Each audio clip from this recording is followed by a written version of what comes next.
నమస్తే. నేను మీ Kishore. Welcome to Satyagrahi. So, Deeksha Divas జరగబోతోంది. తెలంగాణకు సంబంధించి దీక్షా దివస్ దాని ప్రాముఖ్యత ఏంటి?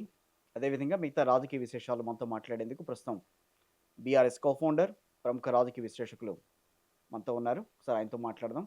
సార్ నమస్తే అండి. నమస్తే. ఏంటి దీక్షా దివస్ దాని ప్రాశస్త్యం ఏంటనంటారు? వెనకటి రోజుల్లో హ్మ్. దసరా, దీపావళి హ్మ్. ఇట్లా ఫెస్టివల్ జరుపుకునేవాళ్ళు. అయితే ఆంధ్ర కబంధ హస్తాల్లో నుంచి తెలంగాణ తల్లిని విడిపించడానికి ఏదైతే ఒక మహాప్రస్థానం ఇక్కడ జరిగిందో 14 సంవత్సరాలు, హుహు. ఆ ప్రస్థానంలో ఒక మలుపు, ఒక మజిలీ, ఒక చరిత్రలో చెరగని సంతకం ఈ నవంబర్ 29. హ్మ్. ఎందుకంటే నవంబర్ 29 లేకుండా హ్మ్. డిసెంబర్ 9 తెలంగాణ ప్రకటన లేదు. లేదు. అవును. అది లేకుండా తెలంగాణ రాష్ట్ర ఏర్పాటు లేదు. జూన్ 2 తెలంగాణ ఆవిర్భావం లేదు. ఆవిర్భావం లేదు. కాబట్టి ఈ మొత్తం ప్రస్థానంలో ఒక కీలకమైన మలుపు నవంబర్ 29. రైట్? ఏం జరిగింది అనేది మనం ఇప్పటి తరానికి చెప్పాల్సిన అవసరం ఉంది.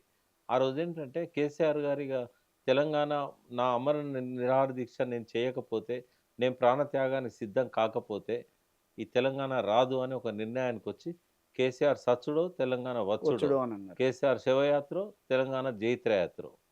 సో, అట్లా ఒక మొండి నిర్ణయం తీసుకున్నాడాయన. అయితే అటువంటి పరిస్థితి వస్తదని జెప్పి 2000 సంవత్సరంలో మాతో జెప్పాడు. అంటే ఆంధ్రలో ఎప్పటికింకా మనకి అసలింక పార్టీ రాలా? పార్టీ పెట్టలే. పార్టీ పెట్టలేదు. పార్టీ పెట్టకముందే హ్మ్. ఏదో ఒక రోజు ఆత్మతర్పణ చేసే రోజొస్తది. ఇది గాంధీయన్ పద్ధతిలో పోవాలి తప్ప వయలెన్స్ ద్వారా పోయేది గాదు. 69 ఉద్యమాన్ని అణచివేసిందే వయలెన్స్ వల్ల. హ్మ్. 10 మంది ఎంపీలను గెలిపించుకున్న తెలంగాణ ఇవ్వకపోవడానికి కేంద్రంలో కాంగ్రెస్ పార్టీ చాలా బలంగా ఉండడం. ఇప్పుడు ఆ బలం వాళ్ళకి లేదు. సంకీర్ణ ప్రభుత్వాలు. ఒక్క ఓటుతోని వాజ్పేయి ప్రభుత్వం పడిపోయిన సందర్భం. అవును. కాబట్టి మనం ఒక 10 మంది ఎంపీలను గెలిపించుకోగలిగితే కేంద్ర ప్రభుత్వాన్ని శాసించే స్థాయిలో ఉంటాము. ఈ రకమైన రాజకీయ వ్యూహాలతోని, ఎత్తుగడలతోని అహింసా పద్ధతిలో ముందుకు పోవాలి. హ్మ్. విద్యార్థులు ఉద్యమంలోకొచ్చినట్టయితే వయలెన్స్ అనేది స్టార్ట్ వస్తుంది. అయితది. స్టార్ట్ అవుతుంది. వాళ్ళ ఎమోషన్ మనం ఆపలేము. హ్మ్. కాబట్టి 2008 దాకా విద్యార్థులను రానియ్యలేదు ఆయన ఉద్యమంలో. కరెక్ట్. ఎప్పుడైతే మీలాంటి మేధావులు ఎక్కువగా ఉన్నారు అంతే. దాంట్లో. అసలు ఏ రకంగా అడుగులు వేయాలి అని. ఉద్యోగులది ప్రధాన పాత్ర, అడ్వకేట్‌లు, డాక్టర్లు, యెస్. అవును. ప్రొఫెషనల్స్, అవును. సాధారణ జనం. అవును. ఈ విద్యార్థులను టీఆర్ఎస్‌వి అని పెట్టినా గూడా పెద్దగా దానికి యాక్టివిటీ లేకుండే. ఫస్టు కొరడాల నరేష్ అని ఇప్పుడు బీజేపీలో ఉన్నాడు. హ్మ్. ఆయనే దానికి అధ్యక్షుడు ఉండేవాడు. తర్వాత ఎర్రోల్ల శ్రీనివాసు, అవును. బాల్క సుమనంలో బాలకృష్ణ. ముఖ్యమైన నాయకుడు. తర్వాత ఆయన గూడా దాన్ని లీడ్ చేశారు. రామ్మోహన్ ఉండేది. అవును. బొంతు రామ్మోహన్. అవును. బుద్ధ రామ్మోహన్ ఇటువంటి గారు వాళ్ళు వీళ్ళంతా. సమర్థులైన వాళ్ళు ఉన్నా గూడా యాక్టివిటీ లేకుండా చేశాడాయన. రైట్. ఏమైనా బీఆర్ఎస్ మీటింగ్‌లకు రావాలి, జనాలను తీసుకురావాలి, విద్యార్థులను తీసుకురావాలి. హుహు. కానీ ఎప్పుడైతే ప్రణబ్ ముఖర్జీ కమిటీ రిపోర్ట్ ఇవ్వట్లేదు, కాంగ్రెసు ఇది తెలంగాణ ఇవ్వడానికి సిద్ధంగా లేదు అనేది ఎప్పుడైతే అర్థమైపోయిందో అక్కడ మంత్రి పదవులకు రాజీనామా చేసి ఇగ స్ట్రీట్ ఫైట్ స్టార్ట్ చేయాల్సిందే మనం. విద్యార్థులను కూడా చైతన్యవంతులను చేయాలని చెప్పేసి అప్పుడు తెలంగాణ భవన్‌ను విద్యార్థుల క్లాస్‌ల కోసం మొదటిసారిగా ఉపయోగించారు. రైట్. అన్ని కాన్స్టిట్యుయెన్సీస్ నుంచి ఇక్కడికి వచ్చారు. హ్మ్. జయశంకర్ గారి దగ్గర నుంచి నా దాకా కోదండరాం గాని, ప్రొఫెసర్ చక్రపాణి, గంటా చక్రపాణి గారు, మల్లెపల్లి లక్ష్మయ్య హ్మ్. మేమంతా క్లాసులు దేశవ శ్రీనివాస్ హుహు. ఇట్లా. వారితో కేసీఆర్ గారు ప్రముఖంగా వాళ్ళ పాత్ర. వారితో పాటు అప్పుడు కేటీఆర్ గారు ఉండేవారు, హరీష్ ఉండేవారు. హ్మ్. వీళ్ళందరూ గూడా అప్పుడు క్లాసులు తీసుకున్నారు. విద్యార్థులను బాగా చైతన్యవంతులను చేశారు. దానివల్లనే నవంబర్ 21 నాడు దీక్షా దివస్ కంటే ఒక వారం రోజుల ముందు విద్యార్థుల జాక్ ఏర్పడ్డది జేఏసీ. జేఏసీ. ఉస్మానియా యూనివర్సిటీ. హ్మ్. ఉస్మానియా వీళ్ళందరూ యూనివర్సిటీ వేదికగా వచ్చిందప్పుడు పిడమర్తి జేఏసీ. రవి, బాల్క సుమన్ అవును. ఆధ్వర్యంలో అంతా గూడా. హ్మ్. అప్పుడు చాలా సంఘాలు అందులో భాగమైనయి. హ్మ్. అదే ప్రయోగం మళ్ళీ కోదండరాం నాయకత్వాన జేఏసీ ఏర్పడడానికి కారణమైంది. అవును. ఈ లోపేందంటే ఆ 14F హ్మ్. అనే దాని వల్ల అవును. 14F అది చాలా టర్నింగ్ పాయింట్ అది. యెస్. దానికోసం ఉద్యోగుల గర్జన సిద్దిపేట గర్జన చేశారు. అక్కడ అన్నాడాయన, "కేసీఆర్ సచ్చుడు, తెలంగాణ తెలంగాణ వచ్చుడు. వచ్చుడు. ఇగ అవును. నేనే దానికి ఆ తాడో పేడో తేల్చుకుంటా, తెగిస్తా" అని. అంటే ఎప్పుడో 10 ఏళ్ల కింద అనుకున్నది అప్పుడు కార్యరూపం అసలు దాల్చింది. ఆ రోజు ఏమైందండి? దీక్షా దివస్ ఆ రోజు రోజున ఏమైందంటే ఆయన ఆయనే ఆయనను అరెస్ట్ చేస్తారని తెలుసు. హ్మ్. బట్ రంగదామపల్లి దగ్గర చేస్తారనుకున్నాడు సిద్దిపేట దగ్గర. ఓకే. సో, వేల సంఖ్యలో ప్రజల్ని కదిలించాలి. అరెస్ట్ ఎట్లా చేస్తారో చూద్దాము. దీన్ని ఉధృత రూపం దాల్స్తది అనుకున్నాడాయన. హ్మ్. కానీ వాళ్ళు ఈ ప్లాన్‌ను ముందే పసిగట్టి ఏం చేశారంటే, ఆయన కరీంనగర్‌లో ముందు రోజు అక్కడ పడుకొని అక్కడి నుంచి బయలుదేరారు జయశంకర్ అవును. గారితో కలిసి. అవును. అలుగునూరు దగ్గర ఆయనను దించి పోలీస్ వ్యాన్‌లో ఎక్కించి ఆయనతో పాటు ఉన్న కెప్టెన్ లక్ష్మీకాంతరావు, విజయ రామారావు, ఉమ్, కన్నబోయిన రాజయ్య యాదవ్, ఇంకా ఇంకో నాయన నరసింహారెడ్డి గారు, ఉమ్. వీళ్ళందరినీ పోలీస్ వ్యాన్‌లోకి ఎక్కిచ్చారు. జయశంకర్ గారిని మాత్రం వరంగల్‌లో దిగబెట్టమని చెప్పి వేరే కార్‌లో పంపించారు. మీరెక్కడున్నారు ఆ రోజున? నేను ఇక్కడ హైదరాబాద్‌లో హైదరాబాద్లో ఉన్నారు. హైదరాబాద్‌లో ఉన్నాను నేను. ఉమ్, అయితే ఈ ఈ కార్యక్రమంలో హరీష్ రావు గారు సిద్దిపేటలో ఉన్నారు. ఓకే. నేను కొంత మీడియా కోఆర్డినేషన్ ఇది చూసుకుంటా ఉన్నాను. ఉహుం. అయితే ఆ టైంలో ఆయనను అరెస్ట్ చేసి వరంగల్ తీసుకుపోయారు. ఫస్ట్ వరంగల్. వరంగల్. ఉమ్, అయితే వరంగల్‌లో ఇది విప్లవాల గడ్డ, ఇది మళ్ళీ ఇక్కడ ఉద్యమం తీవ్రంగా ఉంది అని చెప్పి అప్పటికే అంటే మీడియాలో బాగా వార్తలొస్తున్నాయి.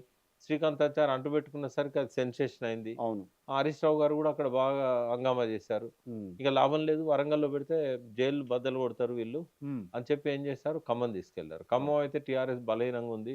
ఆడ వాళ్ళకి పెద్ద సీట్లు రాలేదు, లీడర్స్ లేరు అన్నట్టుగా చేశారు. ఓకే. ఖమ్మం 2001 నుంచి బలంగానే ఉంది. కాకపోతే వీటితో అవును. కంపేర్ చేసినప్పుడు అంత లేదు. ఉమ్, ఎక్కువ వామపక్ష పార్టీలకు అది నిలయం. కానీ అప్పటికి న్యూ డెమోక్రసీ పార్టీ సంధ్య, గోవర్ధన్ వీళ్ళ నాయకత్వాన వాళ్ళు అప్పటికి తెలంగాణ కోసం వాళ్ళు నిర్ణయం తీసుకున్నారు. ఉమ్, అక్కడికి కేసీఆర్ వెహికల్ పోయేసరికి వాళ్ళంతా పెద్ద ఎత్తున కదిలొచ్చారు. ఓకే. సో జైలుకి తీసుకెళ్లారు. అప్పుడే కొత్తగా కడుతున్న జైలు అది. సరిగ్గా ఉమ్, ఇంకా నిర్మాణం పూర్తి కాలేదు. బట్ నేను నిరాహార దీక్ష కంటిన్యూ చేస్తాను. ఎక్కడ ఉంటే అక్కడనే చేస్తా. రంగనామపల్లి పోనీయలేదు కదా! ఉమ్, నేను ఇక్కడి నుంచే కంటిన్యూ చేస్తా అని చెప్పాడాయన. ఓకే. చెప్పి అన్నం తినడం, నీళ్ళు తాగడం అన్నీ మానేశాడు. అక్కడ ఏం మొదలుపెట్టాడు. కస్టడీలోకి తీసుకున్నప్పటి నుంచి ఇంకా స్టార్ట్ అయిపోయింది. స్టార్ట్ అయిపోయింది దీక్ష. ఉమ్, ఇక అప్పుడు ఆయన రిక్వెస్ట్ మీద ఖమ్మం హాస్పిటల్ తీసుకెళ్ళారు. అవును. ఉమ్, ఖమ్మం హాస్పిటల్‌లో ఒక 2 డేస్ ఉన్న తర్వాత ఆయనకు జ్యూసు గోళీ యేసుకున్నప్పుడు, టాబ్లెట్ యేసుకున్నప్పుడు మంచినీళ్ళు బదులు జ్యూస్ జ్యూస్ ఇచ్చారు. ఇచ్చారు. ఇచ్చి వీడియో తీసి సర్క్యులేట్ చేశారు. సర్క్యులేట్ చేశారు. అది నిజంగా అది ఆయన కావాలని తీసుకున్నది కాదు కదా ఆ రోజున. ఆయన పడుకుంటాడు. ఇట్లా పడుకున్నాడు. ఉమ్, టాబ్లెట్ యేసుకోమంటే యేసుకున్నాక గ్లాస్ తీసుకొని ఇట్లా పెట్టుకున్నాడు. అది జ్యూస్ అని తెలవంగానే జ్యూస్ ఇచ్చేసిండు. మొత్తం కూడా తాగలేదు ఆయన. అది మాత్రం దాన్ని ఎవరిచ్చారండి జ్యూస్ అది? అది పోలీసుల ద్వారా హాస్పిటల్‌లో నర్సో ఎవరో ఇచ్చారు. ఓకే. ఉమ్, ఆ పక్కనే మా రిలేటివ్ ఒక డాక్టర్ ఉన్నాడు. ఉమ్, అందులో ఉంటాడు ఆ నలుగురిలో. ఉహుం, ఆయన కూడా చెప్పాడు నాకు. ఉమ్, వీళ్ళు కావాలని చెప్పి చేశారు. వీడియో కూడా తీయించారు దాన్ని. ఓకే. ఓకే. ఓకే. ఉమ్, అయితే ఆ కుట్రను ఆయన అర్థం చేసుకొని జయశంకర్ గారికి చెప్పి మీరు ప్రకటన చేయండి సార్, నేను దీక్ష కంటిన్యూ చేస్తున్నా అని చెప్పాడు. అవును. సో అట్లా అది ఆ నవంబర్ 29 నాడు చాలా ఏరియాలలో చాలా సంఘటనలు జరిగాయి. ఉమ్, ప్రజల లోపల బాగా ఎమోషన్ తీసుకొచ్చింది కేసీఆర్ అరెస్ట్ ఒకటి. ఎస్. అంటే తెలంగాణ కోసం శాంతియుతంగా గాంధీయన్ పద్ధతిలో నిరాహార దీక్ష చేస్తానంటే కూడా చేయనియరా? ఉమ్, ఆనాడు పొట్టి శ్రీరాములు గిట్లని అరెస్ట్ చేశారా? ఉమ్, ఆయన చేయనిచ్చారు కదా. అవును, చేయనిచ్చారు కదా ఆ రోజునప్పుడు. ఉహుం, రెండోది బాల్క సుమను విద్యార్థి జేఏసీ నాయకులను పశువులను కొట్టినట్టు కొట్టారు. సాక్షి టీవీలో ఒక్కొక్క దెబ్బకు 1, 2, ఎస్. 3, 28 నేను లైవ్ లో ఉన్నాను సార్ ఆ రోజు. నేను లైవ్ లో ఆ ఉన్నాను రోజు ఆ నేను రోజు. అనలిస్ట్‌గా వచ్చాను అక్కడికి. అవును. ఆ మొత్తము దెబ్బలు కొడతా ఉంటే అవును. రిపీటెడ్‌గా చూపెడతా చూపించారు. ఉంటే చాలా చాలా. బాధపడ్డారు. అవును, నిజమే ఆ! అది. తర్వాత శ్రీకాంతాచారి ఆ మంటల్లో పరిగెత్తేది విజువలైజ్ చేశారు. ఉమ్, టీవీలలో కనబడింది. ఉమ్. బాధ అనిపిస్తది. ఇప్పుడు నేను ఆ మంట అది అది వేర్లేండి. ఆ సిచ్యువేషన్స్ అవి చూడలేము. చూడలేము. బోల్డ్ భరత్ భూషణ్ అలరిస్తుంది కదా అది. భరత్ భూషణ్ అని చిత్రకారుడు ఉండేవాడు, ఉమ్, చనిపోయిండు. ఉమ్, ఆయనతో నేను అది పెయింటింగ్ ఏయించుకొని మా ఇంట్లో పెట్టుకున్నాను. ఆ, ఎందుకంటే ఆ త్యాగాలు గుర్తు రావాలి మనకి. ఉమ్. ఆ నిజం. త్యాగాలు గుర్తొస్తేనే మనం సరిగ్గా తెలంగాణ జీవితంలో ఆఖరి శ్వాస వరకు ఆ తెలంగాణలో ఏం చేయాలనేది ఎప్పటికీ ఆ లక్ష్యాలన్నీ, అసంపూర్తి లక్ష్యాలన్నీ మనకు గుర్తుకొస్తా ఉంటాయి. గుర్తుకొస్తుంది. ఆ తెలంగాణ ఏర్పడ్డ తర్వాత దాన్ని కొనసాగించడంలో ఎవరి పాత్ర ఎక్కువగా ఉందని అంటారు? తెలంగాణ ఏర్పడ్డ తర్వాత ఏర్పడ్డ తర్వాత దాన్ని ఏర్పడ్డ తర్వాత ఇంకేముంది ఇప్పుడు మొత్తం కేసీఆర్ దీక్షా దివస్ని మనం ఇంత ఇలా చెయ్యాలి అన్న కార్యాచరణ తీసుకురావటం కానీ, దాన్ని ముందుకు తీసుకెళ్ళాలి, ఓ దాన్ని మీరు గుర్తు చేస్తూ ఉండాలి, ఆ, దాన్ని ఎప్పటికప్పుడు ఆ రోజు జరిగిన పరిణామాలన్నిటి కూడా అందరికీ తెలియజేస్తూ ఉండాలి అన్న ఫీలింగ్ని ఎప్పుడు తీసుకొచ్చారు అని అంటారు? అది కేసీఆర్ గారే చెప్పారు. ఎందుకు అంటే ఆ, ప్రజలను వాళ్ళకి చరిత్ర తెలవాలి. ఎవరైతే యంగ్ జనరేషన్ వస్తుందో ఎస్. వీళ్ళకి చరిత్ర తెలవాలి. ఇప్పుడు దీక్షా దివస్ అప్పుడు 2 ఇయర్స్ ఉన్నాడు. ఇప్పుడు ఏం ఓటు తెలుస్తుంది వాళ్ళకి? ఓటు హక్కు ఓటు ఉన్నది. కోసం ఆ, వస్తారు ఇప్పుడు. ఆ. అవును. వాళ్ళు తెలంగాణ ఏర్పడడం వెనకాల ఎన్ని త్యాగాలున్నాయి, ఎంత శ్రమ ఉంది, ఎన్ని కష్టాలున్నాయి, ఎంతమంది అమరులు ఉన్నారు, ఇవేవి వాళ్ళకి తెలియదు. అవును. అంటే ఈ దీక్షా దివస్ గుర్తు చేయడం అంటే కేవలం కేసీఆర్ దీక్షను గుర్తు చేయడమే కాదు. తెలంగాణ కోసం మొత్తం ఆ రోజున తెలంగాణ సమాజం ఏ రకంగా ఇబ్బంది పడింది, అది కాదు. వాళ్ళని ఏ రకంగా ఇబ్బందులు పెట్టారు. అసలు తెలంగాణ కోసం ఇంత కథ ఉందా? వెనకాల అవును. అంటే ఒక్క కేసీఆర్‌దే వస్తదా? శ్రీకాంతాచారిది వస్తది. అమరుల త్యాగాలు వస్తాయి. అది కేసీఆర్ కరెక్టేలెండి. కాంగ్రెస్ చేసిన మోసం వస్తది. హ్మ్. ప్రకటన ఇచ్చి అమలు చేయకపోవడము. యెస్. డిసెంబర్ 9 నాడు. ఆంధ్ర ద్రోహం వస్తది. లగడపాటి రాజగోపాల్ గుర్తొస్తాడు. చంద్రబాబు నాయుడు గుర్తొస్తాడు. హ్మ్. నరేంద్ర మోడీ బీజేపీ నిర్ణయం తీసుకున్నా గూడా ఎదురు తిరిగిన నరేంద్ర మోడీ గుర్తొస్తాడు. అద్వానీ గుర్తొస్తాడు. హ్మ్.